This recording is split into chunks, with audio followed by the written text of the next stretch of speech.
The Detroit Lions have to be considered a pleasant surprise for 2014. This is a team that played well throughout the season, ended up going 11-5, and lost in the wild card round of the playoffs to the Dallas Cowboys in a somewhat controversial fashion.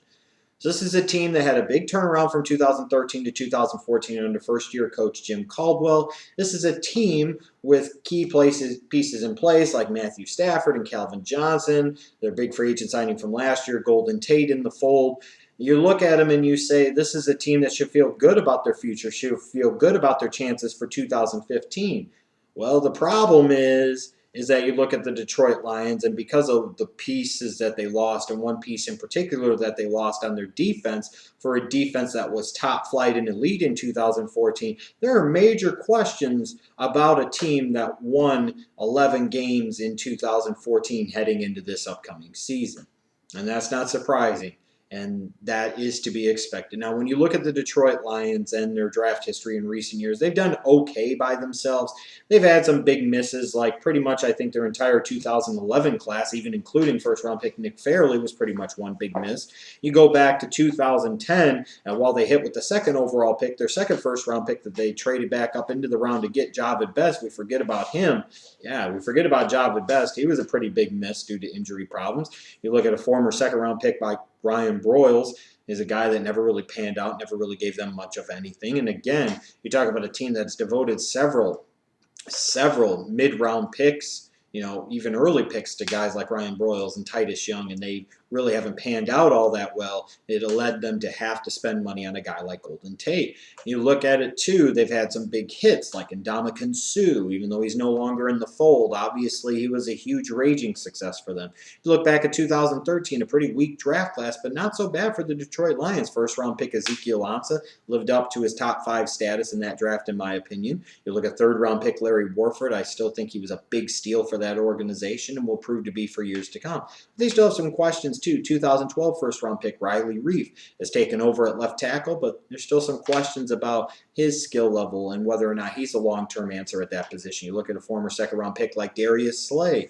Is he going to be a guy that takes the reins of that Lions secondary long-term? You look at their 2014 draft. They didn't get a whole lot of contributions out of their first and second-round picks in Eric Ebron and Kyle Van Noy. Now, 1 year does not disappointment make, but you have to be at least a little disappointed that these guys didn't contribute more in their rookie campaigns. Now, in terms of the offseason for the Detroit Lions, Nick Fairley left to go to the St. Louis Rams, but the big news, obviously, was the fact that they lost Ndamukong Suh in free agency to the Miami Dolphins.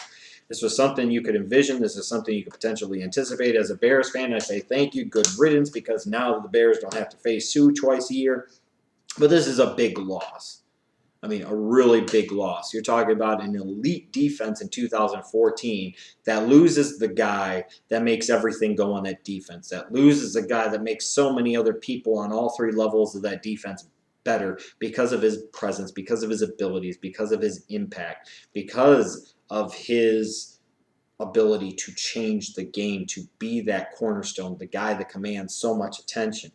You just can't replace those guys that easily. And while the Lions went out and made a solid move by trading for Haloti Ngata, you're also looking at a Haloti Ngata that's come from a team in the Baltimore Ravens running a different scheme for years. Now he's coming into a different situation in a different scheme, and, it's not necessarily an upgrade. Ngata is Ngata, and he's been a hell of a player for years, but he most certainly is not Ndamukong Suh.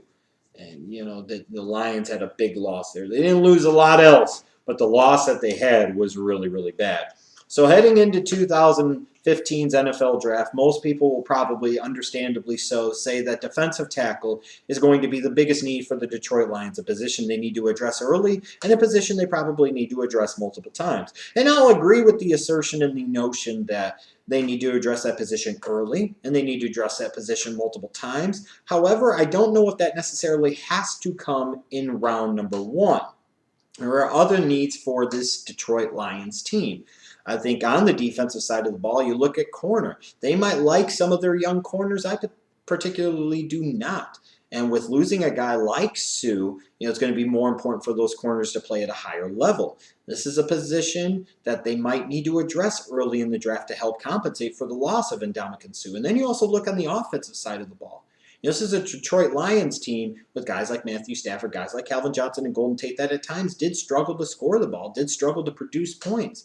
And they need to be able to produce more points to be able to take that next step as a team. And you look at one of the problems for this team was their protection. That offensive line did not play that well. Right tackle was a bit of a revolving gate, if you will, that just allowed pass rush in Matthew Stafford's face all throughout the season. That's a position that they must address, that they must get better at. But I do think the biggest need for the Detroit Lions in this 2015 NFL draft, is the running back position. You don't have Reggie Bush anymore. He's gone. Jacques Bell is okay, but I think he's a role player more than he's a starter. The Detroit Lions, in a division where they face off against running backs like Matt Forte and Adrian Peterson and Eddie Lacy multiple times a year, cannot sit there, I think, and honestly believe that they could contend with these teams on offense with guys like Jacques Bell and Theo Riddick being the lion's share carriers. They need a guy that can be that bell cow. They need that guy that can provide some balance to that Detroit Lions offense that badly needs it, because far too often they get too pass reliant, and therefore that's when you can start getting into some of the questions about Matthew Stafford's mechanics and his decision making. You have to be able to take some of the pressure off of Matthew Stafford, and the best way, in my opinion, to take some of that pressure off of him is to bring him a big time running back that he's frankly never had. Now, in terms of their philosophy for the Detroit Lions, they have to prepare for life after Suh on the defensive side of the ball, and they must also help out Matthew Stafford on the offensive side of the ball. Now, looking at where they're picking at number 23, there are several options potentially there. You could be looking at a guy like Malcolm Brown out of Texas. If he's there, he makes a world of sense for the Detroit Lions. There's no question about it. Some might point to a guy like Eddie Goldman, although I think pick number 23 is a bit rich for what he brings to the table. You could also be looking potentially at an offensive tackle. I think that is a position that could get a lot of looks from the Detroit Lions in round number 1. A right tackle, maybe somebody along the lines of a DJ Humphries, or maybe they prefer somebody like a Jake Fisher as a more athletic version at right tackle, or somebody that can maybe take over at left tackle and flip Riley Reef to the right side.